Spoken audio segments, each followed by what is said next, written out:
analysis of national current affairs. Freshly pressed on Smooth 98.1. Playback unavailable. Oh, we haven't gone on yet. Say Have again. we? Yeah. Then why can't I watch it? Because it says waiting for Smooth FM. Smooth 98.1, 30 minutes gone past 7 o'clock, and we are here for Freshly Pressed on Friday morning. I'm Shopper Martins. And I'm Victor Peppo. You can be part of the show this morning by sending your contributions to us on WhatsApp 0809 4440981 and send us a tweet at Smooth981FM. Yes, and also send all your messages regarding the stories as we discuss with our analysts for today, Waji and Fidel. Good morning, gentlemen. Good morning, Lagos. Good morning, Chopper. Good morning, Victor. Good morning. Good morning, Shopper. Good morning, Victor. What's happening, Fidel? And good morning, Lagos. Good morning. We're streaming live on YouTube as well. It's youtube.com/Smooth981FM Lagos. Okay, now as we get into the stories, brace yourselves, people. There's a lot that we've got to discuss. Now, the first one comes in from the Premium Times. Hunters kill Boko Haram commander and deputy in Borno and retrieve weapons. Now, this is a group of hunters who are apparently quite popular in Borno for doing this, for fighting armed robbers and kidnappers. They managed to during a shootout, managed to shoot and kill a Boko Haram commander and his deputy, who were known for leading a gang of that prescribed group to perpetrate terror on rural communities in that area. Now, what's interesting about this story, Fidel, is that the community contacted the hunters group to come to their aid, and we heard from the leader of the group, a man named Johanna. And he said, I'm even trying to find the quotes now. He said, yes, we acted on intelligence about the movement of insurgents given by the residents. Isn't, I'm, First of your all, thoughts? I mean, I have to commend these guys to start with, and then secondly, I'm like, for somebody who is into, strategy, this kind of tactical thing and security. I mean, intelligence is priority, and for a, I mean, I don't know, like calling them hunters is kind of like making it look like, these guys are at the bottom of the food chain. But I must commend their efforts. You understand? I mean, there was this one time when, was it the Kaduna State governor said we may just need mercenaries, in the fight against Boko Haram and all the things going on in that region.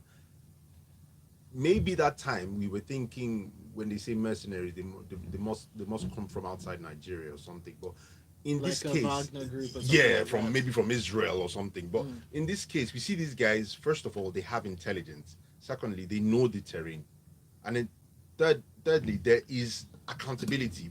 If you follow the story, you see that they were able to give an account of where these guys were, where they entered from, what they recovered, how many people they hit, how many people died, and I mean, the Nigerian army Okay, might now just have some here's the thing, Fidel, because whenever we say vigilantes, vigilante groups, hunters, whatnot, sometimes people will view it like a four-letter word when it comes to our insecurity, because they'll ask, "Hello, why do we need to do that? Why do we need to even bring up that term when we have our military? That when we have different security apparatus that there? So now, are you saying that? Well, actually, there's absolutely no use whatever tools we have, I even mean, if they are vigilante groups. Is that what you're saying?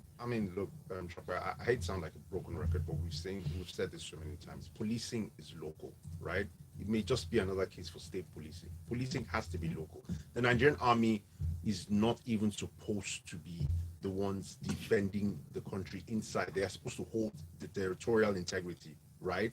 But this is actually inside Nigeria and should be the job of the Nigerian police. But because of the magnitude and how it's blown up, that's why the Nigerian army has to be involved. But because, again, back to what I said, these guys know the territory. They have intelligence. They're working with the locals. It was the locals who brought them in. I mean, they were able to say this particular community in Biu local government is deserted. They have this information. They could identify where they came in. I mean, if you ask me, they shouldn't let out all their secrets, but I feel like there is so much to learn from these guys. I mean, when it comes to the Nigerian army, the Nigerian police, I feel like they need to, probably beef them up, give them some training. I'm sorry to say, probably even give them some weapons. Because one thing that stands out for me from this story is the trust quota in it for the residents to come out to tell them this is the information we have. Because whenever we talk about the war against terrorism and the fight against insecurity, it's always about the trust enough to give information. It's always about knowledge and information, which we seem to not have on a state level.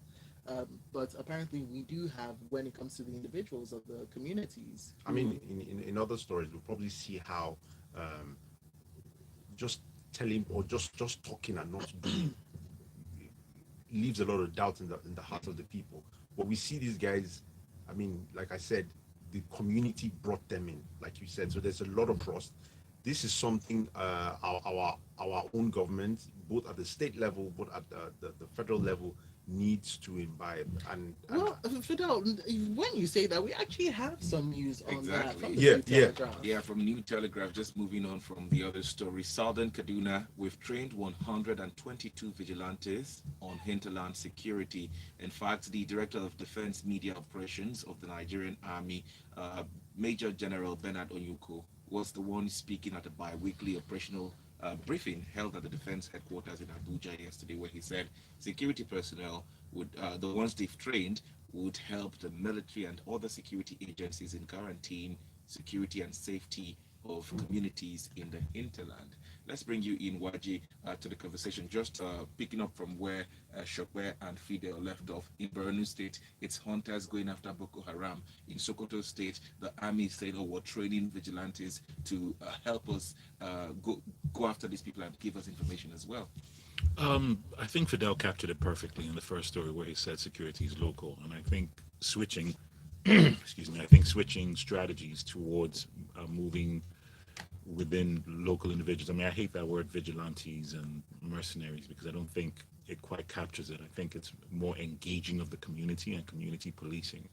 One of the reasons why the British have been so effective as a police force for the years and centuries that they have been is because as much as it's a national police force, it's very decentralized. So you have a national strategy for policing, and then it's now decentralized locally. So you now have like the Midlands, you now have the London metropolitan area, and all these different things. And it's something we can learn from. Yeah, it's not perfect, but it's something we can definitely learn from.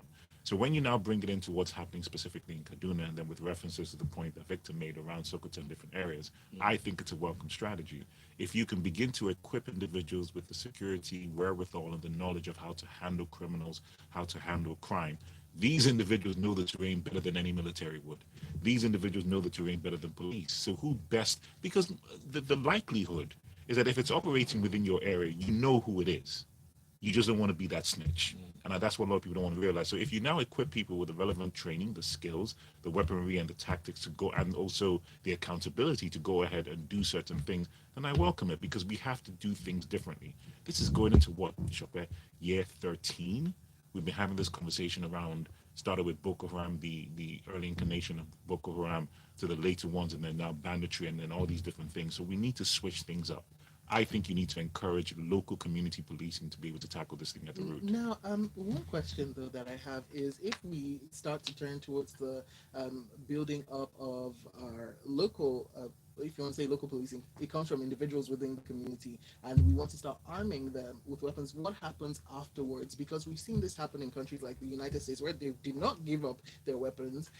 In countries like the UK, where in order for them to give up their weapons, they got things like the NHS and extra social welfare.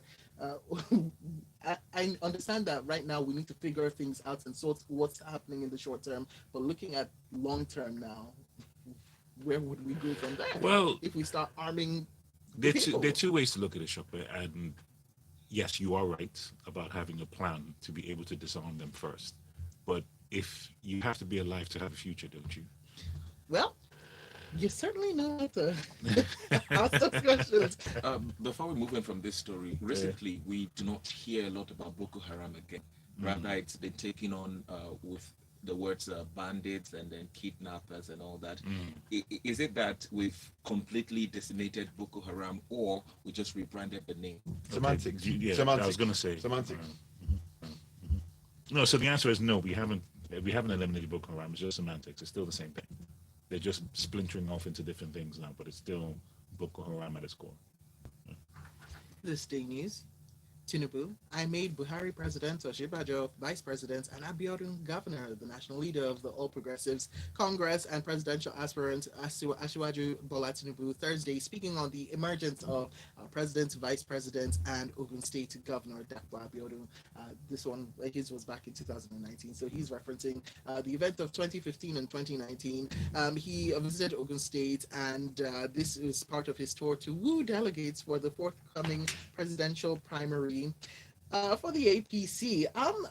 Reading through this article, Fidel, really it just seemed to strike me as echoes of the great past, but I would love to get what your take is on this. Did he lie?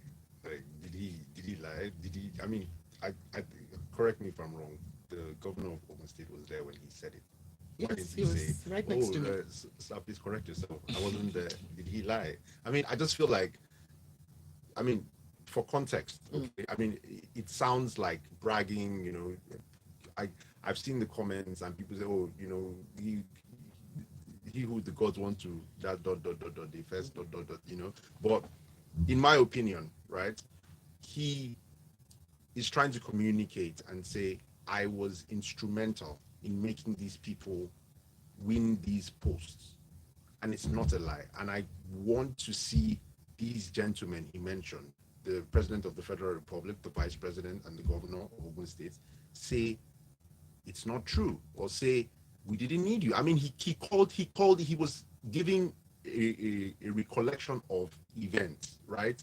And saying that, okay, the president now, you know, contested in a certain party, and he said it. I contested with this person, I lost. I contested with another person, I lost. If I bring the Pope, I will lose. I feel like you are the best person to make me win. And he's saying, I couldn't do it because, I mean, we know for a fact that Nigeria, when it comes to tribe, when it comes to religion, we are very, very sentimental people. And then he says, okay, I'm a Muslim, he's a Muslim. So instead, they asked me to nominate somebody, and I did. Where's the lie? Now, Fidel, is it about truth versus lie, or is it about past versus present and future?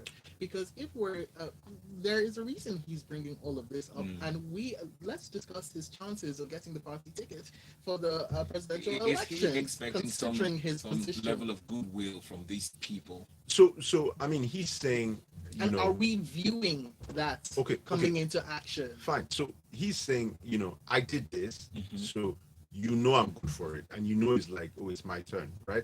I'm not gonna say he's not my preferred candidate, but when it comes to his recollection of the way things have been going, that sense of entitlement, you cannot take it away from him for very obvious reasons. He's human, right?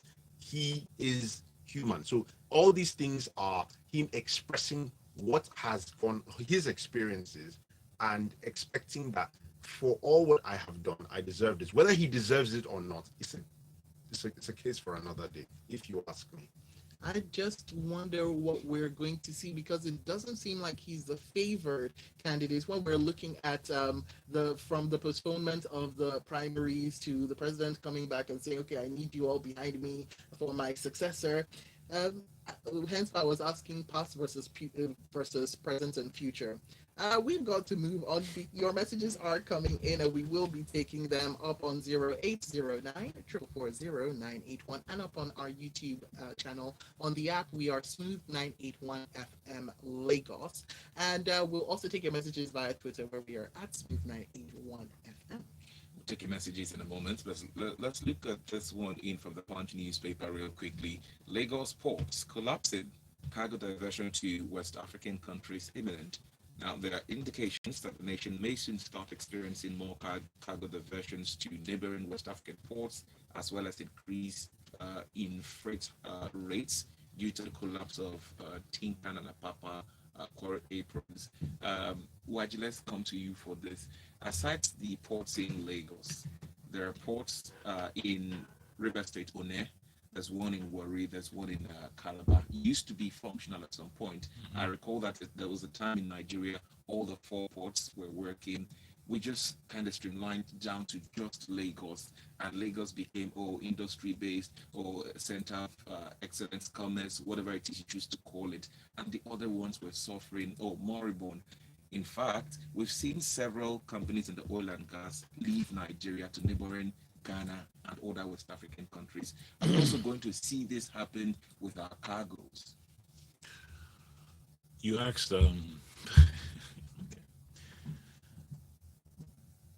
any nation that does not take care of its institutions is a failed nation. And the greatest representation of your nation are your ports, because it's the impression you put out to the world. Your airport, your seaport, your road entries, and everything else.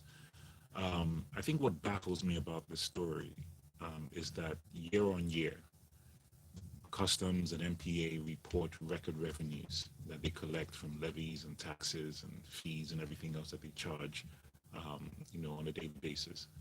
What I'm always shocked about is how isn't, or given that, Nigerian Ports Authority and also Customs, given that that's the area they operate in, how come some of those funds are not ring fenced for the purpose of rehabilitation or maintenance of the ports? Why are your ports failing if you're making record revenues? It is the absolute height of irresponsibility. Something I just cannot fathom a process. I was reading this thing and my head almost exploded. Because what I don't understand is, why do we constantly allow our institutions, our infrastructure to just decay? They couldn't have noticed this problem starting yesterday. It has probably been a slow grind for a couple of years. But are you telling me there's no maintenance schedule? Are you telling me there's no maintenance budget to be able to handle these things? So these are the kind of questions that always now ball back to the kind of deliberate and intentional leadership that we're supposed to have in Nigeria. Because when you do have the absence of that, you now have a decaying port. So to your point, can some things be done? Yes, they can actually tackle it quite quickly. If they start today, then they can now, to your point. What would it take, to reopen some of these ports? Well, it's just making sure you deploy the resources to do it. It's not complex. The abilities are there. The organizations, the companies are there. The construction institutions are there to be able to do it. So could it be because we're not a producing nation, we're not exporting, just importing, then the federal government says, it should be just out of Lagos? Well, I don't know the reasons why that is. To your point about why the other ports have collapsed, I think it's just a failure overall. And I don't think it has anything to do with because we're importing, exporting. It's just the attitude. Because when you go next door to Benin Republic, they don't import the volumes that we do in terms of requirements and capacity. But when you go look at the functionality of the port, you beg to wonder. So for me, it's about how intentional you decide to be. I think it's deliberate. I think it's deliberate. When we have, it's not just a coincidence that all the ports on this side of the country don't work. I mean, there was this one time it made the news that there was one of the largest ships berthed in, I think it's Anambra State, because the waters there are probably deeper than what we have in Apapa. That's where Tinkan is, right? So apart from One, Calabar, and Warri, we have Onitsha. There's a port there. And what can the government do to ensure that people use those ports? Fine, we're an important state. That's fine, right? What can they do? Incentives, tax incentives, reduced rates over there. If the tariffs are reduced, people will go there, right? I mean, these shipping don't companies. You think it's a little political? Because if we reduce, some of the ships that come to Lagos to berth and send some to Onitsha, where of course it's a trade zone, a lot of those taxes will begin to get to Anambra State. Victor, that's why I said it's deliberate, right? The government knows what they're doing. They know they can enable these ports. They simply don't want to do it. It's deliberate. All right, let's look through some of the messages real quickly. We have this one in from Femi says, until we're ready to say the truth, hiding under semantics, calling these insurgents their real names, the sad truth is our security framework has been infiltrated and compromised.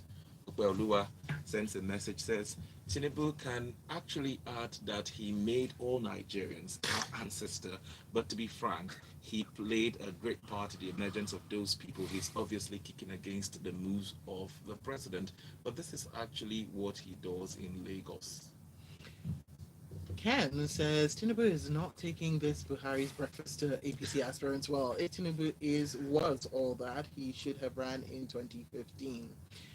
Whilst Raymond from Festac says, "Oh, Fidel, why didn't he make Rabadu president during his ACN days? If you're going with your analysis."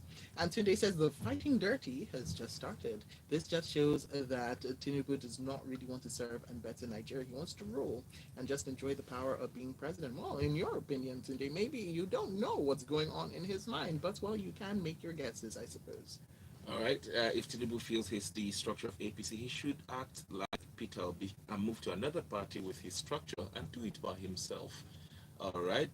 Joseph May comes in, says, that's a very careless statement. Okay, coming from a kingmaker who ought not to ever decide to contest. Sometimes, okay. Drunkenness of power makes humans become desperate and start making utterances that will shock voters. All right, Jerry. Let's not even forget that. I mean, the way it's couched, right? The man was simply, I mean, like I said, he's not my preferred candidate, but the man was simply giving a recount. Yeah, but why? Okay. That's what I don't understand. Watching the questions. Ike from Aja says Tinubu is not about what he did for Nigeria, but about what he did for Buhari, Shibajo, Abiodun. That entitlement should be expunged. Interesting.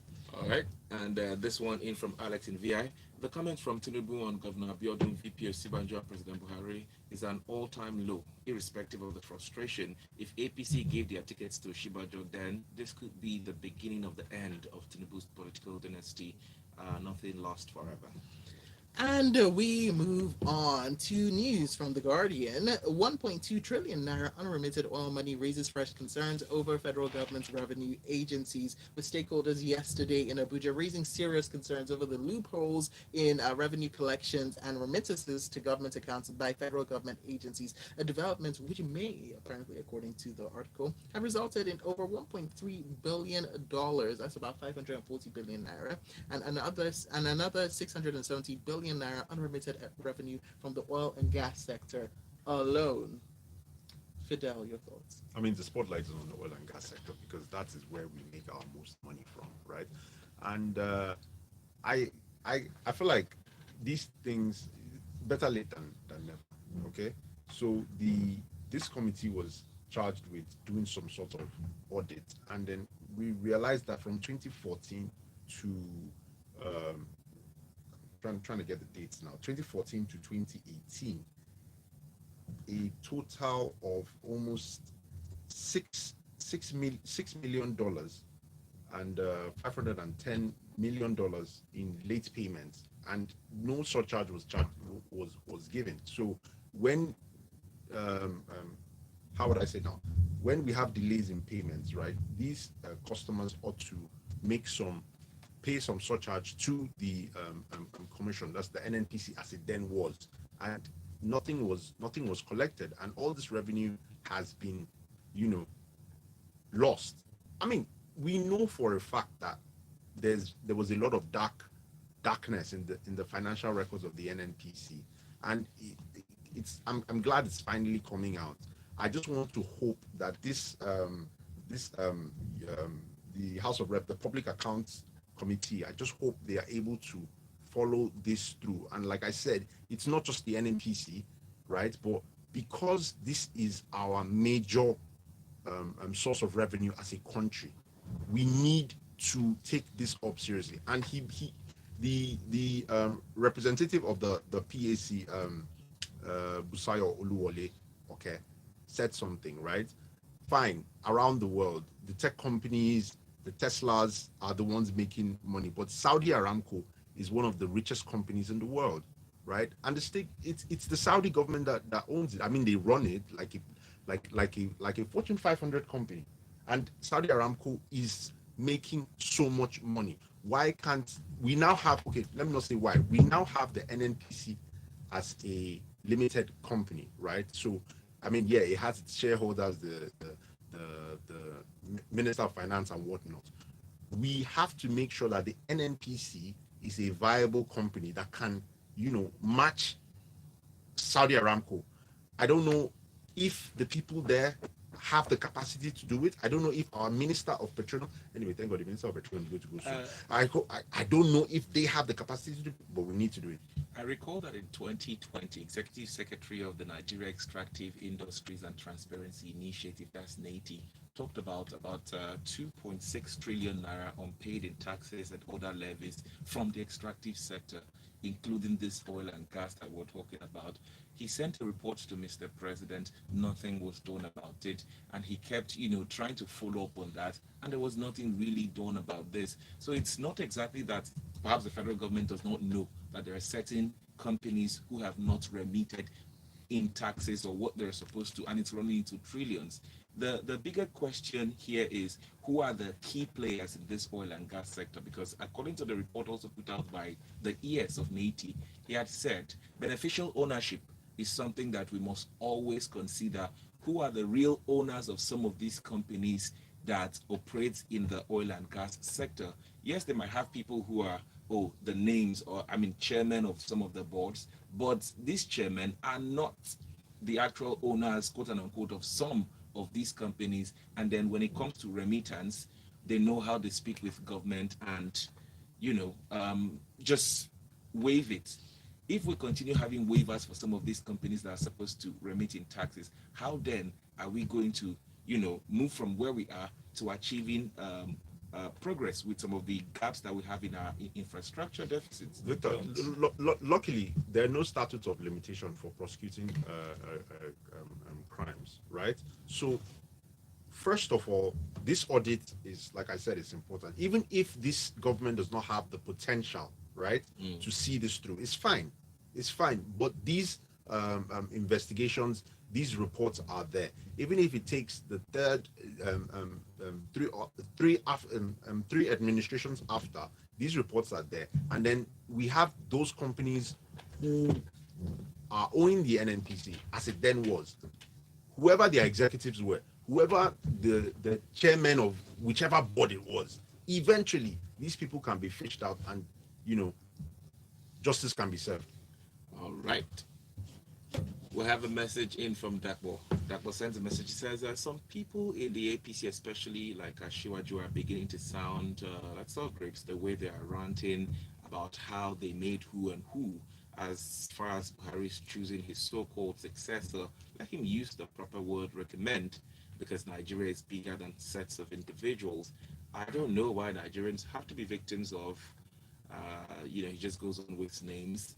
He continues, he talks about the politicians, and then he says, why do we as a people have to suffer the consequence of such frivolities? Now, we've got a couple of messages up on Twitter and up on our YouTube channel. So, up on Twitter, my class online says, what have all these people that Tinubu says he's done for the betterment of the common man in Nigeria, but he wants to continue where they stopped because now it's his turn.